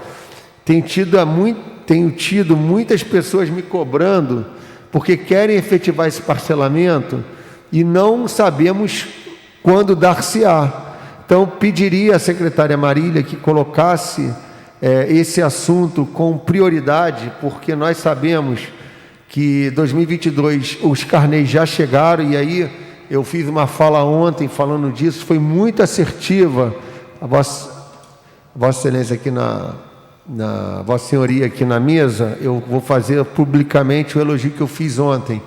Foi muito assertivo a ideia de passar a cota única para fevereiro. Janeiro vence tudo, né? IPVA, né? Matrícula de escola, a gente fica estrangulado em janeiro. Até brincando com a Marília, eu quero ser valente como os boletos, porque os boletos sempre vencem, né? Os boletos não perdem nunca, vencem sempre. Queria eu que o Flamengo fosse igual aos boletos. Janeiro é uma desgraça. Agora, quando você joga a cota única para fevereiro, você respira. Você respira. A sugestão que eu agora pedindo à secretária Maria, esse ano venceu dia 7, as folhas de pagamento é pago no 5º dia útil. Então, assim, se a gente pudesse botar esse vencimento dia 10 de fevereiro, vai ajudar ainda mais. E nós tivemos uma arrecadação muito forte de primeira parcela de IPTU. Aí algumas pessoas criticam, falam assim, a prefeitura vai arrecadar menos. Engano. Esse dinheiro ela bota no caixa, aplica pelo fundo da fazenda, a rentabilidade do mercado vai compensar o que o bom pagador se beneficiou também. Então, acho uma política muito assertiva, mas pediria apenas essa compreensão para o dia 10 e não dia 7, porque o 5º dia útil, que é quando nós realmente recebemos, e geralmente ele está ali entre o dia 5, dia 8, dia 9. Apenas esse detalhe, mas elogiar. E nessa questão do parcelamento especial, secretária Marília, saber quando vai ser implementado na Fazenda, né, o ano 2021. Apenas isso, esses 3 pontos. O doutor Tinoco, representando o mandato do vereador Paulo Eduardo Gomes, fez as suas perguntas, o vereador Daniel fez as suas perguntas, e o vereador Paulo Velasco fez a pergunta dele, o gasto da Lua 2022, saúde e educação, e o vereador Folha fez os seus elogios. Parabéns. Vamos lá, então, para a gente caminhar aí para o encerramento. Faltam 15 minutos. Vamos lá. Bom, então, gostaria de agradecer aqui a participação dos vereadores. Agradecer ao vereador Folha pela deferência à equipe de finanças da prefeitura. Realmente, as pessoas trabalham muito. O último demonstrativo era meia-noite, sexta-feira, o pessoal mandando mensagem. Aí ali já foi no sábado pegar a assinatura do prefeito. na prefeitura, porque o Sigfis não fechava, deu problema no anexo. Então, assim, é um trabalho muito concentrado, realmente, toda a equipe de Fazenda, não só de Fazenda também, controle interno, o Jorge está aqui, mandar um abraço para a controladora Cristiane Marcelino. Também a CEPLAG, muito bem conduzida pela secretária Ellen Benedetti, a Procuradoria, enfim. Nós somos uma equipe muito técnica, muito dedicada e que acredita nesse projeto desse governo. Então, obrigada pela deferência, acho mais do que merecido mesmo, porque os profissionais trabalham muito. Bem, começar aqui... O vereador Paulo Velasco não está aqui, mas ele falou sobre a questão da transparência, né, e de mais impressões dos nossos relatórios. A gente vem consolidando um modelo de relatório mais facilitado, resumido, para ajudar a população a compreender melhor as finanças públicas. A gente tem um programa de educação fiscal dentro da Secretaria de Fazenda. A gente está começando esse programa a partir de vídeos curtos no YouTube para explicar questões de como abrir uma empresa, como fazer a primeira nota fiscal, qual a diferença do autônomo e do MEI, enfim, a gente vem fazendo vários vídeos, te convido, viu, vereador, vou te mandar o link do nosso canal. E parte do conceito de educação fiscal pega também você entender, para o exercício da cidadania, como que funciona o orçamento público, como que são as etapas do orçamento público, né? Principais conceitos sobre finanças públicas, e a gente deve, a partir do segundo semestre desse ano, após consolidar um pouco mais as dúvidas relacionadas à parte tributária, avançar nessa questão da cidadania fiscal também na interpretação de dados contábeis, leitura de balanço, enfim. E a gente também tem um projeto dentro da carteira nova do Niterói que queremos, que é um observatório de dados fiscais, muito inspirado na iniciativa da STN, do governo federal. Lá tem um observatório assim que os gráficos eles andam, né, como se fosse um BI.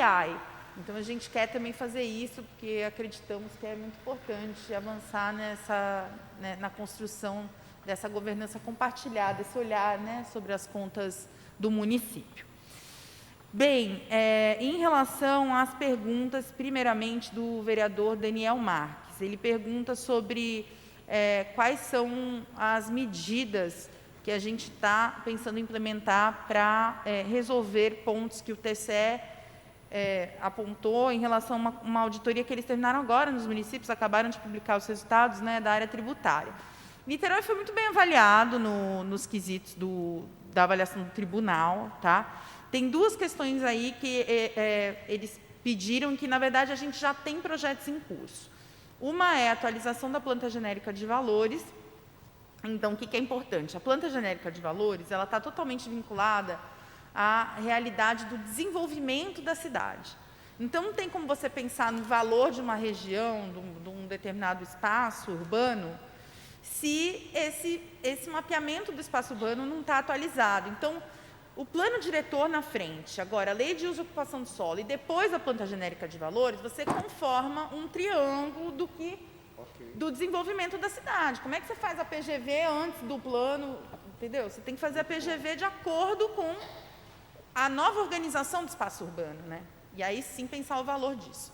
Então, a gente contratou, está num processo de contratação de uma consultoria, já tem edital, termo de referência, edital, está passando ali pelas instâncias agora de CPF e GF, papapá, e a gente deve contratar uma consultoria que vai fazer esse trabalho. E aí, depois de fazer esse trabalho, a gente vai entender onde que pode reduzir, onde que tem que aumentar, para estabelecer a justiça fiscal, sem que a gente tenha um incremento muito grande para as regiões, para algumas regiões, e consiga estabelecer, e não ter perda de recursos também para a prefeitura, porque o IPTU é o principal recurso. A gente já arrecadou 460 de IPTU e de ISS 360 e 380, são 100 milhões a menos, que é uma realidade diferente dos municípios pelo Brasil, porque geralmente o ISS é maior até, e olha que Niterói tem uma economia, né, pujante, tem uma economia forte. Então, o IPTU para a gente é uma receita muito cara e a gente está cuidando disso para fazer assim, algo que mantenha a justiça fiscal, mas não tenha um reflexo na perda de receita para o município. A outra questão que a gente está se debruçando é a seguinte, que tanto o TCE quanto o BID, não sei se vocês sabem disso, interessante contar para o plenário, A gente foi o primeiro município do Brasil a passar por uma metodologia que avalia a maturidade da gestão fiscal de Niterói. Chama MDGFIS, a metodologia, foram mais de 1.006 itens avaliados pelo Banco Interamericano de Desenvolvimento, espelhado já na metodologia que eles fazem de avaliação da maturidade fiscal dos estados brasileiros, eles adaptaram e a gente foi cobaia. Eu fiquei no pé ali e tal, consegui que a gente fosse cobaia. E algumas das recomendações do BID tinham a ver com algumas recomendações do TCE. Entre elas, que a gente melhore a demonstração regionalizada do efeito sobre as receitas e despesas das isenções e benefícios fiscais. E também faça um controle dos resultados dos benefícios concedidos. Então, a gente tem um projeto que vai entrar agora na carteira de projetos estratégicos dentro do nosso planejamento na Fazenda, para melhorar. A gente já fez o anexo da LOA passado, já veio com esse anexo. A gente fez um anexo durante, né, o processo, como se fosse uma emenda aditiva, mas a gente está trabalhando para deixar mais profissionalizado ainda esse anexo, tá bom? Então, esses são os 2 pontos importantes aí do DCE. Em relação ao superávit, né, como usar bem o superávit, né, de que maneira que tem uma regulamentação para isso. Daniel, Niterói, ela tem que aproveitar esse caixa robusto, essa capacidade de poupança, para desonerar o contribuinte. É isso que eu acho fundamental. Isso que o Fabiano falou é fundamental. Hoje a gente tem condição de fazer um desconto de até 14,5% no IPTU, porque a gente tem caixa seguro no começo do ano. A gente não precisa, igual quando o Rodrigo assumiu que precisava, né, não tinha dinheiro para pagar a folha de servidor, então a gente passou dessa fase. Exatamente. A gente tem como dar um alívio fiscal aí de 1 mês, né, para a pessoa se organizar. E a gente hoje tem capacidade técnica consolidada também, a partir da experiência da Niterói Prev, dos investimentos, das aplicações profissionais também, o subsecretário Heitor, que trabalha comigo, tem MBA em finanças, investimentos, etc. A gente tem capacidade técnica instalada para pegar esses recursos que sobram, entre aspas, colocar eles para render e criar como se fossem novos impostos, sem pedir R$1 do cidadão de Niterói, só pela boa gestão da prefeitura. Então, isso é de um valor muito grande, porque, veja, se rende 10, se eu aplico, sei lá, 1 bilhão, tá 1% de juros ao mês, né? Vamos botar, está 10 hoje. Eu vou ter R$100 milhões de retorno de aplicação. É muito mais do que ITBI. O ITBI, no ano passado, performou o ITBI e bateu recorde, deu 90 milhões. Eu crio como se fosse um novo imposto na cidade, pelo retorno das aplicações financeiras. É uma receita nova. Então, vocês imaginam, a gente começar a entrar em Niterói num patamar de segurança, de que a própria segurança do caixa, a própria boa gestão fiscal do município, gera ingressos e contribui para a sustentabilidade financeira do município. Então, isso é de um valor muito grande e a gente está trabalhando para isso. Vocês aprovaram, essa casa aprovou uma lei que dá condições da prefeitura de fazer isso e cuidar bem das finanças. Porque se a gente deixa esse recurso parado, tem isso também. A inflação corrói. Nós colocamos um benchmark que foi CDI, 100% do CDI. Não é isso, Marília? Exatamente. Foi uma emenda. Exatamente. Bom, em relação à liberdade econômica, a gente também vem trabalhando, os senhores sabem disso, a gente está fazendo uma lei, fazendo umas mudanças no Código de Posturas, de modo a auxiliar que os empresários da cidade possam abrir seus negócios de forma mais desburocratizada possível. Então, da maneira como a gente construiu hoje essa lei, que vai ser apresentada em breve para os senhores, 96% dos negócios da cidade que hoje estão estabelecidos podem abrir sem alvará, porque são negócios de médio e baixo risco. 96% dos negócios atuais da cidade podem ser abertos sem alvará, porque são negócios de médio e baixo risco. Tirando o restaurante, né? A gente também está fazendo uma modelagem bem interessante para colocar também no mapa os lugares que podem ou não podem abrir negócio, que é ponto de referência, que isso é importante para abrir o alvará. E aí a lei de uso e ocupação do solo é fundamental para isso também. Então, vejam bem como uma secretaria tem a ver com a outra, porque se você tem a lei de uso e ocupação do solo aprovada, fica muito mais fácil de eu fazer um serviço automatizado, porque daí a pessoa vai dar entrada na sua empresa. A viabilidade vai ser automática. Exatamente. Que hoje é o maior problema, né? A viabilidade porque hoje, veja do bem, negócio. a pessoa entra com a ideia de abrir o seu negócio e diz que vai abrir naquele lugar. Aí tem que ir um servidor ali do urbanismo ver se naquele lugar do mapa pode ter aquele tipo de negócio. Exatamente. Se a gente tiver como fazer o sensoriamento disso no mapa, pelo Sigel, e linkar isso para o sistema da Juscerja, ele dá entrada, vê se está no mapa, já sai. Isso é fácil, secretária, pelo CFOP da empresa, né? Pelo KNAI da empresa. Botou Então, o KNAI lá assim, principal, já vai dizer se pode, se não pode. A gente está trabalhando para isso. Hoje o alvará demora para sair de 3 a 5 dias, você abre uma empresa na prefeitura, a gente quer reduzir isso para 24 horas e depois para algumas horas. A gente está nesse intuito. Vai ganhar o prefeito empreendedor de novo. Pois é. Bom, então essas são as perguntas do vereador Daniel. Em relação ao Tinoco, né, que representa aqui o nosso amigo Paulo Eduardo. Os atrasos da saúde, bem, Tinoco, já pagamos. Assim, a prefeitura tem um trâmite burocrático, né, para garantir que as despesas estejam sendo feitas dentro de um rito legal. Isso já foi pago. Eu preciso apurar qual foi o atraso que teve, mas, assim, do ponto de vista da entrada do pedido na Fazenda, do pagamento, a gente tem pago as coisas lá em, no máximo, 2 dias úteis. Então, preciso apurar. Mas, assim, do nossa parte, tá? E a gente tem o compromisso de manter todos os salários em dia aqui. Eventualmente, acontecer alguma questão de empenho da prefeitura, entendeu? Alguma questão no fluxo de aprovação, precisamos ver. Mas todas as despesas têm um rito processual e legal que a gente precisa cumprir no trâmite do processo administrativo. Vai ver que foi algum gargalo nesse trâmite, algum imprevisto. Tá? Mas a gente tem um compromisso de honrar o salário sempre em dia. Em relação à taxa funerária, bem, isso é bem interessante. Eu fiz uma reunião recentemente até com o secretário de Obras, Vicente Temperini, a quem eu gostaria de enaltecer o trabalho feito durante a pandemia, na gestão dos cemitérios, enquanto a gente viu vários municípios que estavam botando corpos, uma coisa horrível, o Vicente foi, assim, muito diligente, muito responsável para dar expandir o Maruí, para dar um luto digno às famílias, né? Então, ele foi muito sensível a esse tema e fez um excelente trabalho.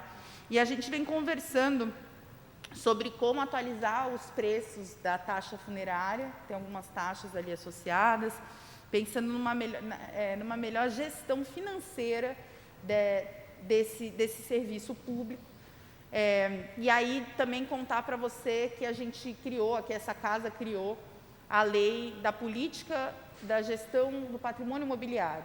A gente tem avançado muito nesse sentido, é uma medida importante ainda, uma ideia criada pelo então secretário de Fazenda César Barbiero, que a gente vem dando continuidade de fortalecer o CAP. Esse ano a gente está fazendo avaliação patrimonial de 800 imóveis da cidade, já está contratado, já está iniciando, viu, vereador Fabiano? Muito bom. E a partir disso a gente vai estar fazendo também, que é responsabilidade desse comitê, né, que integra a política do patrimônio imobiliário, está fazendo também a análise de como melhorar a gestão financeira dos contratos de concessão, pensando em novas concessões de postos, de imóveis, enfim. Então, a ideia é também, sem onerar o contribuinte, aproveitando o patrimônio da cidade, gerar um fluxo ingresso de receitas. Então, a gente está trabalhando bastante nesse tema, e cemitério certamente é um dos temas que a gente vai atuar aí. E em relação aos gastos com escolas, acho que o senhor já pontuou bem, assim, que a gente tem que ter esse olhar para a educação integral, né? Colocar cada vez mais alunos na educação integral. Isso é um compromisso do nosso governo, olhar para esse déficit de vagas também, principalmente na educação infantil. Então, a gente está muito empenhado nisso, empenhado na busca ativa, o vereador Vu está olhando para isso. Os nossos servidores aqui, profissionais de educação, são muito bem remunerados, na média, em relação a outros profissionais pelo país. Então, assim, a gente tem a agenda de educação como uma agenda prioritária. Somos um dos municípios que mais investe em educação, e eu não tenho dúvida de que o VU vai entregar um excelente trabalho ao longo desse ano. E, vereador Fabiano, em relação ao repasse do SUS, o que acontece em relação a isso, né? Tem toda uma discussão sobre o desfinanciamento do SUS no Brasil, né? Desfinanciamento do SUS. Eu escrevi até um texto com um amigo, o Francisco, que é o secretário municipal de finanças de Diadema, sobre o desfinanciamento do SUS, né? E tem alguns efeitos interessantes que corroboram essa análise de que, a partir do teto dos gastos que foi estabelecido, a gente vem verificando uma diminuição no repasse para os entes subnacionais, né? Houve uma queda no valor do piso per capita nos últimos anos de R$ 565 para R$ 558, e no valor da despesa empenhada per capita de R$ 594 para R$ 583 no período de 2017 a 2018. Olha só que interessante. A outra questão é que a regra geral do teto de despesas primárias, na prática, limita, aquela do teto dos gastos, né? Ela limita a possibilidade de aplicação em saúde acima do piso, a queda de gastos em outras áreas, o que transforma o piso, na verdade, em teto. A exceção dessa condição aconteceu inicialmente em 2020, quando a abertura do crédito extraordinário para enfrentamento da Covid flexibilizou o cumprimento do teto geral de despesas primárias, porém, se forem deduzidas as despesas para o enfrentamento da Covid e da aplicação de saúde, nem o valor do piso federal do SUS teria sido atingido em 2020. Ou seja, ocorreu uma nova queda da aplicação federal per capita. E um quarto ponto importante é que a exceção foi novamente mantida em 2021 com o agravamento da Covid, mas, para isso, o governo federal optou por considerar como imprevistas as despesas para ações de enfrentamento da Covid, e, dessa forma, está alocando recursos orçamentários por meio da abertura de créditos extraordinários que não são computados no teto das despesas primárias. Ou seja, a gente vem observando esse desfinanciamento do SUS. Outro dado muito interessante é que o Sistema Universal de Saúde ele é uma coisa cara para você manter. Poucos lugares no mundo têm um Sistema Único de Saúde como o Brasil. Se a gente comparar com países que têm sistemas universais de saúde, como Canadá, Espanha e Reino Unido, eles investem muito mais percentualmente do PIB em relação ao Brasil. Então, o Brasil investe 3,8% do PIB com a rede pública de saúde. O Canadá investe 7,7%, a Espanha 6,5% e o Reino Unido 7,9% do PIB. Então, assim, saúde é caro, a gente está num contexto de subfinanciamento, os dados refletem esse descompromisso do governo federal com a manutenção do Sistema Universal de Saúde. Então, eu gostaria de trazer à baila esse assunto, que é um assunto muito relevante. O senhor que vai ser deputado federal precisa defender a causa do Sistema Único de Saúde, não é isso, deputado? Tá certo. Me chamou a atenção porque, de todas as receitas, a única que foi frustrada foi essa. E nós não deixamos ainda o estado de calamidade por conta da Covid. Então, ao que parece, é que houve, sim, um esvaziamento de recursos advindo do governo federal para o combate, para a saúde de forma como um todo, né? Focou-se muito na Covid, mas não na atenção primária, secundária, especialista da saúde. E não é por menos que nós temos visto relatos de equipamentos públicos federais, estaduais, municipais, sofrendo muito. Niterói conseguiu bater o teto dos 15%, mas tem município que não consegue. Então, isso é muito preocupante. O Brasil, talvez a justificativa que será dada pelo ministro é pelo intensivo gasto com compra de vacina. Pode até ser, porque realmente houve uma fruição de um valor muito considerável do orçamento federal da saúde para a compra de vacina. Um mal menor, mas a gente tem que ficar atento com isso, porque se essa frustração acontecer em 2022, um sinal de alerta tem que ser acionado, porque vários prestadores que prestam serviço para o município são pagos pelo SUS. E isso vai desembocar nesses prestadores, eu não tenho dúvida disso. Obrigado. Exato. Em relação ao último ponto que o senhor trouxe da efetivação do parcelamento do IPTU 2021, já está disponível. Pode fazer. Uhum. E aquele 48 milhões na saúde a mais e 39 na educação. Quer falar esse? Eu pontuei um gasto a maior de 20 para 21 na saúde em 48 milhões, que foi uma inflexão muito grande na curva, acentuadamente para cima, e na educação eu vejo uma boca de jacaré, um gasto crescente contínuo, uma tendência de alta, consolidada.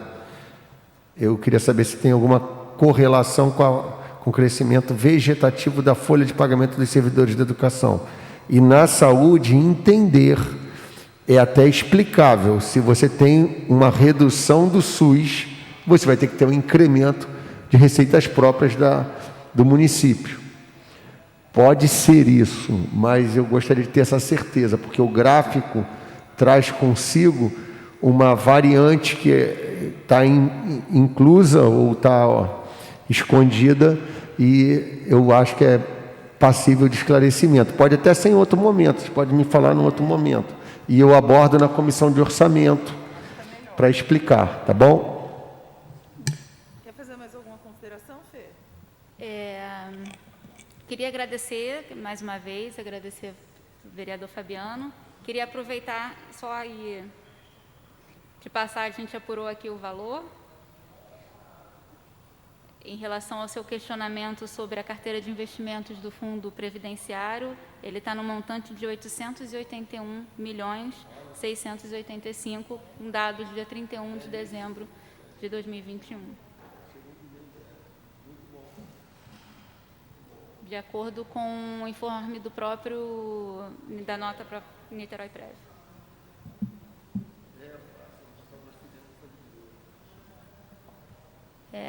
Basicamente é isso. Tá bom.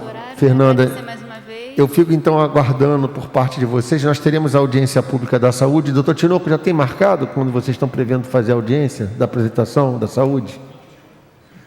21. Eu vou participar online. Eu acho que também na audiência da saúde a gente vai poder abordar esse ponto. E eu queria destacar, doutor Tinoco, para a gente deixar isso aí como ressalva minha já, esse gasto maior que aconteceu em 21 na saúde e essa queda de arrecadação do SUS. Queria destacar esses dois pontos. Vou estar participando virtualmente, mas queria já deixar consignada a minha fala. Na educação, se puder depois me explicar se é por conta tão somente do crescimento vegetativo, porque não houve nenhum investimento extra de construção de escola, algo desse tipo. Bem, senhores e senhoras, eu quero agradecer a presença e a participação de todos, dizer que os números, eles são a expressão do que a gente sente na rua, né? Os números retratam a realidade da cidade que nós vivemos. Eu amo Niterói, Niterói é uma cidade belíssima, pessoas maravilhosas, muito bem gerida e com certeza garante para a nossa posteridade um futuro bom, um futuro seguro. Quero agradecer a todos os presentes e declaro encerrada a nossa audiência pública.